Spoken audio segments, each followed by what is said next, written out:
అయితే అదే దాడిలో ముస్తబా కూడా తీవ్రంగా గాయపడ్డారని, ప్రస్తుతం ఆయన కోమాలో ఉన్నారని వాదనలు వినిపిస్తున్నాయి. దీన్ని బట్టి చూసుకుంటే ఇజ్రాయెల్ నిఘా సంస్థ ఒకేసారి ఇద్దరిని చంపేయడానికి ప్లాన్ చేసిందని పక్కాగా తెలుస్తోంది.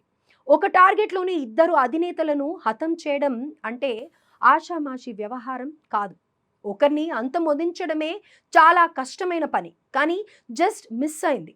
ముస్తఫాకు తీవ్రంగా గాయాలయ్యాయని వార్తలు వస్తున్నాయి. బ్రిటన్కు చెందిన ది సన్ పత్రిక కథనం ప్రకారం 56 ఏళ్ల ముజ్తబా పరిస్థితి విషమంగా ఉంది. దాడుల్లో ఆయన కాలు కోల్పోయారని, కాలేయం వంటి ఇంటర్నల్ ఆర్గన్స్ తీవ్రంగా దెబ్బతిన్నాయని తెలుస్తోంది. ప్రస్తుతం టెహ్రాన్లోని సీనా యూనివర్సిటీ ఆసుపత్రిలో అత్యంత కట్టుదిట్టమైన భద్రత మధ్య ఆయనకు చికిత్స అందిస్తున్నారని వార్తలు వస్తున్నాయి. ఈ నేపథ్యంలో అసలు కొత్త సుప్రీం లీడర్ బతికే ఉన్నారా?